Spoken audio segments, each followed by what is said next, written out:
오늘 우리에게 주신 하나님의 말씀은 요한복음 1장 14절의 말씀입니다. 신약성경 142쪽에 있습니다.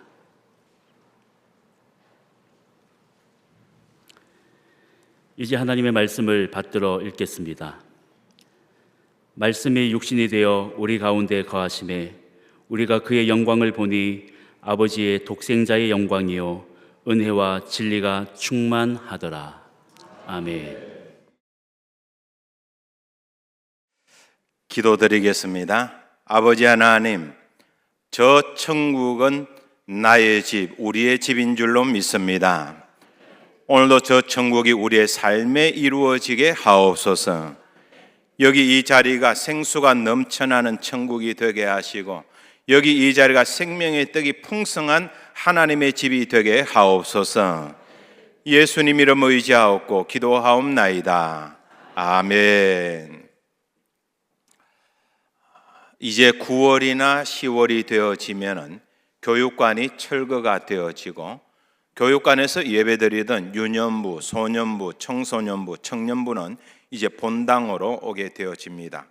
본당이 아무래도 예배 장소가 협소하기 때문에 지하에 있는 카타콤을 지금 공사를 하고 있는데, 이 카타콤에 아이들이 예배를 잘 드릴 수 있도록 트렌치를 만들고 결로 현상이 생기면 물이 빠질 수 있도록 하고, 아무래도 지하다 보니까 공기 순환로를 만들기 위해 가지고 구멍을 뚫어 가지고 팬을 설치하는 가운데 지금 여러 가지 작업을 하고 있습니다. 날씨가 정말 더운데도 불구하고 우리 교회에 몇몇 분들이 매일매일 나오셔가지고 그 작업하는 분들의 모든 것을 관리, 감독하고 진행하는 것을 보면서 우리 교회에 대한 사랑이 많은 분이 정말 많구나 하는 것을 새삼 느낄 수가 있었습니다. 오늘 여러분 예배 끝나고 바로 가지 마시고 시간 되시는 분들은 지하에 한번 내려가셔가지고 지하의 공사를 어떻게 하는지 한번 살펴보시고, 불평은, 칭찬은, 기도, 그 자리에서 잠깐 하나님, 여기에 우리 청소년부들이, 여기에 우리 소년부들이 예배를 드려야 하는데 방음에 문제가 없게 하여 주시고 습기에 문제가 없게 하여 주시고 예배를 잘 드릴 수 있도록 주님께서 붙들어 주옵소서. 그렇게 기도하는 시간을 가지시기를 바랍니다. 여름 성경 학교가 이미 끝난 부서도 있고, 소년부 같은 경우는 오늘 끝나고 청소년부 같은 경우에 어제 저녁에 끝이 났습니다.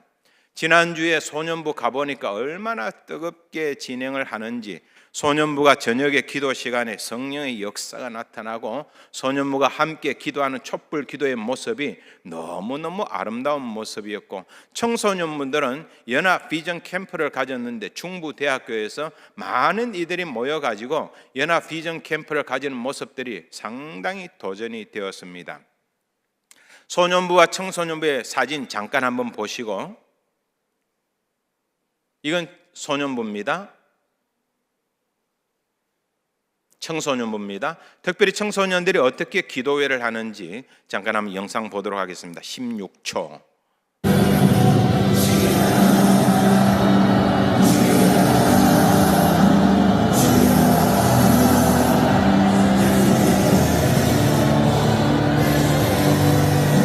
저게 지금 중학생들이 기도하는 모습입니다.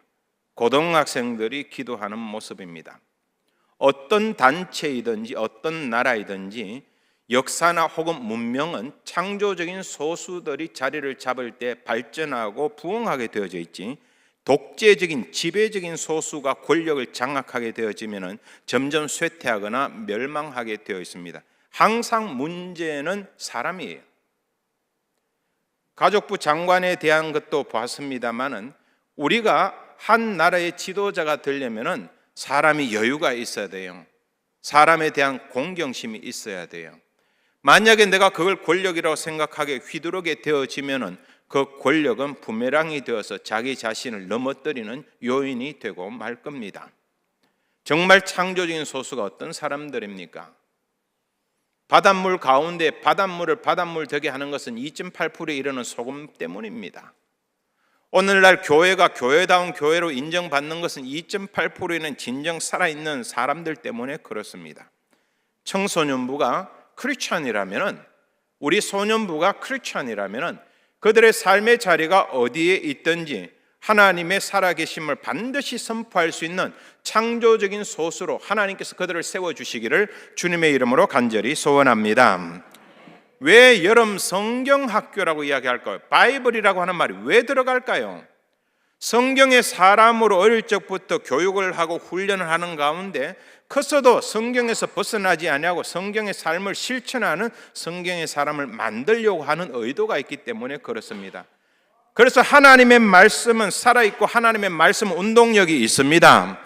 하나님의 말씀은 내 발의 등이요 내 길의 빛입니다. 하나님의 말씀을 읽고 듣고 지키는 자가 복이 있습니다.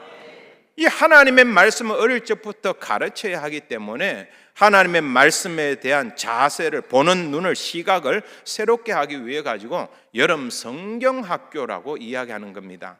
우리는 이미 여름 성경학교를 다 졸업한 사람들이지만은 다시 마음을 돌이켜 가지고 유치부, 유년부, 소년부가 된 것처럼 하나님의 말씀에 대한 제 신앙을 고백할 때 여러분들은 여러분의 신앙으로 크게 아멘으로 신앙을 고백해 주기 바랍니다. 하나님의 말씀은 살았고 운동력이 있습니다. 하나님의 말씀은 내 발의 등이요 내 길의 빛입니다. 하나님의 말씀 읽고 듣고 지키는 자가 복이 있습니다. 말씀의 풍성함이 여러분 가정에 함께하기를 바랍니다. 말씀의 인도와 보호가 여러분 자녀들에게 있기를 바랍니다. 그럴 때 우리는 하나님의 말씀을 바라보면서 삶의 풍성함을 누리게 되어지고 삶을 누리는 자들만이 주님과 함께하는 기쁨을 마음껏 만끽할 수 있다는 겁니다. 제가 아는 한 분이 청계산 자락에서 식당을 운영합니다. 식당 상호 이름이 부안에서라고 조금 어려운 이름이에요. 이분이 주인장이 전북 부안 출신인데 부안 출신으로서 부안에 있는 먹거리들을 가져와 가지고 향토 음식물이죠. 그걸 가져와 가지고 사랑하는 마음으로 깃들 씁니다. 사랑이 깃든 마음으로 음식을 만들어서 제공하고 대접한다고 하는 의미가 있어요. 저는 이 뒤에 글자가 너무 마음에 들어요. 애서 사랑이 깃든 마음으로 하면은 내버릴 게 하나도 없어요. 사랑이 깃든 마음으로 화초를 키우고 사랑이 깃든 마음으로 자녀를 키우고 사랑이 깃든 마음으로 학생들을 키우고 사랑이 깃든 마음으로 살아간다면 내버릴 게 하나도 없어요. 이 사랑이라는 것을 영어 단어로 love라고 이야기합니다. 그런데 이 단어는 라틴어에서 온 단어인데 라틴어는 루베레라고 하는 단어입니다. 기쁘게 하다라고 하는 뜻이 있습니다. 즐겁게 하다라고 하는 뜻이 있습니다. 그래서 사랑이라고 하는 것은 즐겁게 하고 기쁘게 하고 그 사람 만나면 괜히 마음에 흥분이 돋고 기분이 좋아지는 것. 그래서 사랑하는 연인들은 러브하는 사랑하는 사람들은 루베레를 경험하게 되는 셈이죠. 그런데 이 서양 문화권에서 나온 사랑과 동양 문화권의 사랑은 접근이 조금 다릅니다. 동양 문화권에서 사랑이라고 하는 것은 사랑애자라고 하는 한자어에서 출발합니다. 이 사랑의 자를 가만히 보면은 서양과는 완전히 조금 다르다 하는 겁니다. 예컨대 AD 200년경에 한자의 어원을 밝히는 책이 설문해제라고 하는 책이 있는데 이 설문해제라고 하는 책을 기초 바탕으로 해가지고 후대에 이 해석을 보강한 책이 중문자보라고 하는 책이 있습니다. 이 중문자보에 보면 사랑의 자를 파자 해로 그렇게 어떻게 나누어 가지고 설명하는 게 나타나는 세 개의 카테고리로 나눕니다. 제일 위에 있는 단어가 목멜기자라는 겁니다. 우리가 바라볼 때는 목멜기자가 아니죠. 하지만 여러분 집에 가가지고 옛날 한자어로 사랑의 자를 검색해 보시면 목멜기자가 나와 있습니다. 그러니까 목멜기자입니다. 뭔가 음식물을 먹다가 목에 탁 걸렸어요. 물기가 없으니까 얼마나 답답하겠습니까? 가시가 생선 먹다가 탁 걸렸어요. 이게 목멜기자입니다. 산낙지를 먹다가 산낙지 빨판이 그냥 목구멍에 탁 달라붙었어요. 이게 목멜기자입니다. 마음심이라고 하는 단어가 그 다음에 있습니다. 뭔가 마음에 걸린다라고 하는 거죠. 그 다음에 나타나는 단어가 뒤처질 치라고 하는 건데 이건 원래 고어에서 사랑의 자는 없는 겁니다. 나중에 사랑의 자를 만들 때 뒤처질치가 복합적으로 붙어가지고 이 세 단어가 사랑의 자가 되어집니다. 쉽게 이야기하면 다리에 뭔가 달라붙었다는 거예요. 다리에 뭔가 달라붙었는데 한 50kg, 60kg 되어지는 사람이 꽉 달라붙어가지고 이걸 내팽개치고 가야만이 자유롭게 가는데 내팽개칠 수가 없어요. 그래서 마음에 걸리는 거예요. 요놈 하는 행태를 보면 그냥 내버리고 가고 싶은데, 등 돌리고 가고 싶은데 뭔가 마음에 걸리니까 말도 함부로 못하겠고 행동도 함부로 못하겠고 마음에 걸리니까 목이 메이고 목이 메이니까 그게 사랑이더라. 그래서 동양권에서 이야기하는 사랑이라고 하는 것은 단순히 즐겁고 기쁘고 그런 의미가 아닙니다. 그런 의미를 동양권에서 사용한다면 호라고 하는 단어로 번역할 수 있겠죠. 하지만 동양권에서 애라고 하는 말로 사랑을 표현합니다. 목매는 사랑이라는 거예요. 가슴이 미어지는 사랑이라는 거예요. 등 돌리고 그냥 도망가고 싶은데, 내버리고 가고 싶은데 차마 그러지 못하고 질질 끌면서까지 함께 가는 것, 그게 사랑이라는 겁니다. 이러한 사랑 애자가 우리의 삶에 있습니다. 이런 사랑을 예수 그리스도께서 십자가에 보여주심으로 너희들도 사랑의 공동체가 되어라. 사랑 생각하면 목이 메이고 가슴이 미어지고 그냥 포기하고 싶은데도 뭔가 마음에 걸려가지고 끝까지 다가가는 것, 이게 사랑의 공동체. 사랑의 공동체로 살아가게 되어지면 하나님의 영광을 찬미하고 예수 그리스도를 자랑하게 되어집니다. 그래서 바울은 갈라디아 6장 14절에서 내게는 우리 주 예수 그리스도 십자가 외에 결코 자랑할 것이 없다라고 했습니다. 사랑이 풍성한 가운데 여러분은 십자가를 자랑하고 하나님의 사랑을 자랑하고 예수님의 사랑을 자랑하는 주의 백성 되시기를 주님의 이름으로 간절히 소원합니다. 십자가에서 이루어지는 사랑은 목이 메이는 사랑이에요. 십자가에서 이루어진 사랑은 가슴이 미어지는 사랑이에요. 십자가에서 이루어진 사랑은 차마 등을 돌려버리지 못하고 품어주는 사랑입니다. 이 목매는 사랑, 가슴이 미어지는 사랑에서 교회가 출발하고, 이 목매는 사랑, 가슴이 미어지는 사랑에서 자랑스러운 아버지가 탄생하고 자랑스러운 아들, 자녀가 탄생하는 거고, 차마 등 돌리지 못하고 가슴에 꼭 안아주고 품어주는 이 사랑 때문에 존경하는, 자랑하는 장로님이 탄생하고 권사님이 탄생하고 집사님이 탄생하고 성도들이 탄생하게 되는 것입니다. 설교가 뭡니까? 예수 그리스도를 선포하는 것. 복음이 뭡니까? 예수 그리스도를 선포하는 것이 설교라면은 예수 그리스도가 우리를 위해서 이 땅에 오셨고 목매는 사랑으로, 가슴 미어지는 사랑으로 차마 내던져 버리고, 예수님께서 우리를 보셨을 때 저놈 하는 행동을 보니까 그냥 돌이키고 싶은데, 등 돌리고 싶은데, 십자가에서 내려오고 싶은데 차마 그러지 못하고 품어주고 안아주는 그 사랑, 예수 그리스도의 구속의 사랑을 선포하는 게 이게 복음이다, 그 말이. 설교가 뭡니까? 복음을 선포하는 거예요. 예수 그리스도를 선포하는 거예요. 만약에 설교자가 설교 속에 예수님의 이야기가 없고 구속의 이야기가 없고 복음의 이야기가 없다면 그 설교는 죽은 인간의 언어이지 살아있는 하나님의 말씀이 아니다, 그 말입니다. 선교도 마찬가지입니다. 선교 가서 뭘 하는 걸까요? 이제 내일부터 우리 교회 비전 트립 팀이 일주일 동안 일본으로 가게 되어집니다. 우리보다 훨씬 더 잘 사는 선진국입니다. 가깝지만 먼 나라입니다. 800만의 우상을 섬기는 사람들입니다. 그런데 가서 뭘 전파하는 걸까요? 뭘 주는 걸까요? 우리의 고민이 여기에 있습니다. 비전 트립이라고 이야기합니다. 혹은 단기 선교라고 이야기합니다. 아울리치라고 이야기합니다. 그럼 가가지고 뭘 하는 거예요? 가난한 곳 같으면 먹을 거라도 주겠는데, 그렇지 않은 곳에서 내가 줄 게 없다는 겁니다. 이게 딜레마입니다. 내가 뭘 하지? 근데 많은 분들이 착각하고 있는 게 뭐냐 하면은 내가 뭔가를 가졌기 때문에 주는 것이 선교다. 착각이에요. 예를 들어 봅시다. 나사로 뭘 가졌습니까? 학교를 세웠나요? 병원 세웠나요? 고아원 세웠나요? 양놈은 세웠나요? 아니면은 직업을 가지고 있는 사람들이 일할 수 있는 직장을 세웠나요? 그렇지 않아요. 요한복음 12장에 바라보면은 나사로 까닭에 많은 유대인이 예수님을 믿었다라고 하는데, 예수님을 믿었던 이유가 나사로에게 아무것도 없으니까 가능했어요. 나사로는 죽은 사람이에요. 몸이 수의로 꽁꽁 맥힌 사람이에요. 무덤에 묻힌 사람이에요. 나사로가 했던 유일한 일은 딱 하나 있습니다. 예수님의 음성을 듣는 것이었습니다. 라자루스, come out. 나사로야, 나오너라. 죽었던 나사로가 했던 것은 아무것도 없어요. 죽었던 나사로가 했던 일은 예수님의 음성을 듣는 것밖에 없었습니다. 선교는 뭘까요? 먼저 예수님의 음성을 들어야 합니다.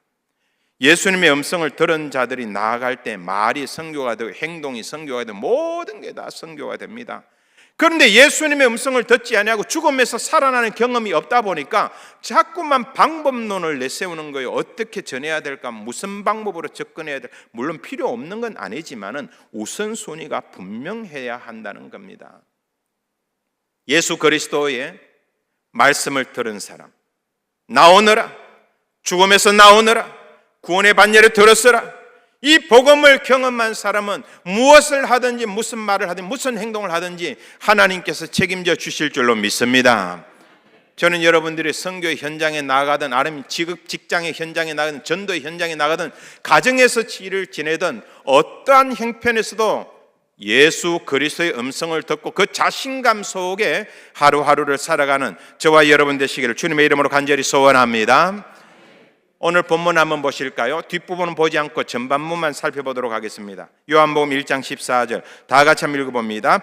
말씀이 육신이 되어 우리 가운데 거하심에 우리가 그의 영광을 보니 아버지의 독생자의 영광이요 은혜와 진리가 충만하더라. 아멘. 오늘 여러분들에게 독생자의 영광이 나타납니다. 오늘 여러분들에게 하나님의 은혜와 진리가 충만합니다. 그런데 이 예수 그리스도를 설명하면서 앞부분에 이렇게 이야기합니다. 말씀이 육신이 되어 하나님이 사람 되셨다. 그 말이 기적 중에 기적입니다. 말씀이 육신이 되었습니다. 성찬식은 뭡니까? 말씀이 육신이 되신 예수님이 왜 죽으셨는지 죽으심의 의미를 살펴보는 게 성찬식이에요. 성찬식은 그러므로 단순히 떡을 먹고 포도주를 마시는 것에 있지 않습니다.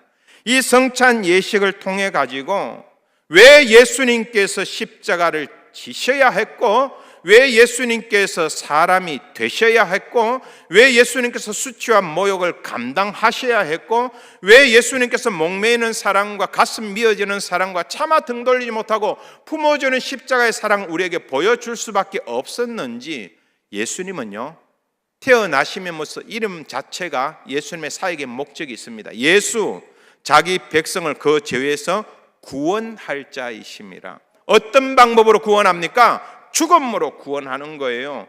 예수님은 태어나면서부터 죽음의 방법이 결정되어져 있습니다. 그 죽음에 대해서 마가복음 10장 45절은 이렇게 말합니다.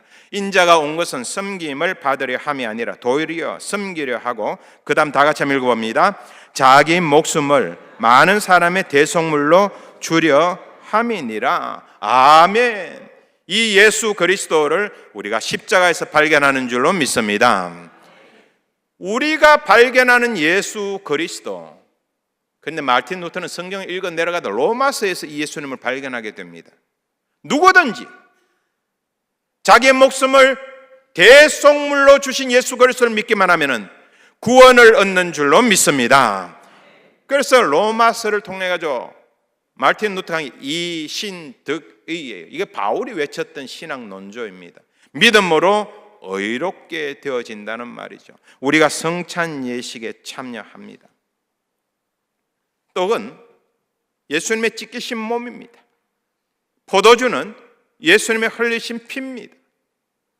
단순히 성찬 예식으로 예배가 이어지는 것에 끝난다면 성찬 예식은 더 이상의 거룩한 의미를 우리에게 전달해 주지 못합니다. 무슨 소린가? 이것을 행하여 나를 기념하라. 한 달에 한 번 성찬식 행하라는 겁니까? 떡을 먹고 포도주 마시라는 겁니까? 아니지요. 보다 깊은 의미가 있습니다.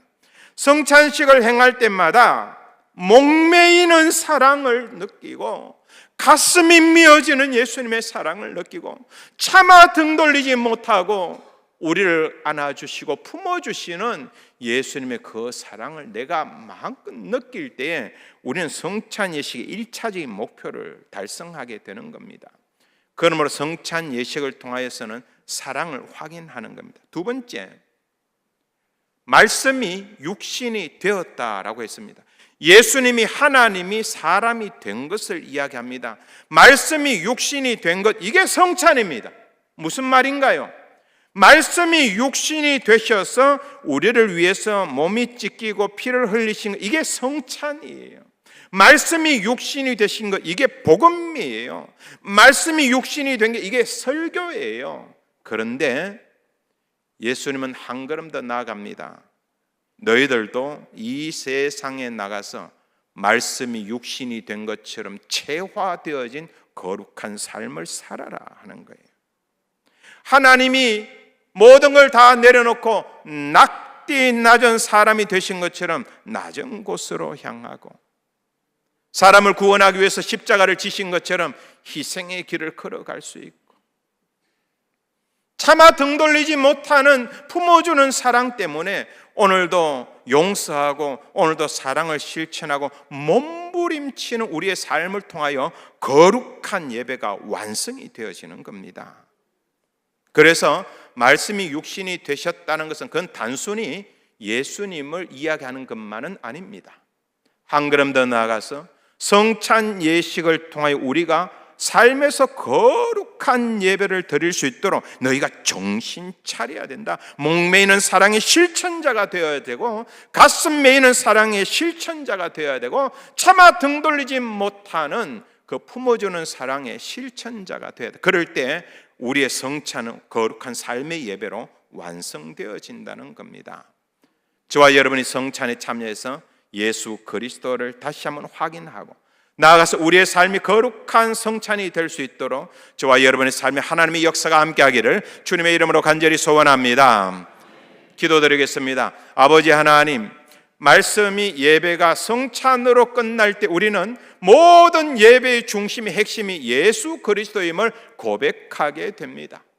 이 성찬이 또다시 삶의 예배로 나아가게 되어질 때 우리의 삶에서 목매이는 사랑을 실천하고 가슴이 메어지는 사랑을 실천하고 차마 등 돌리지 못하고 안타까워하는 마음으로 품어주고 안아주는 사랑을 실천할 때에 우리의 거룩한 삶을 통하여 거룩한 예배가 거룩한 성찬이 완성되어지는 줄로 믿습니다.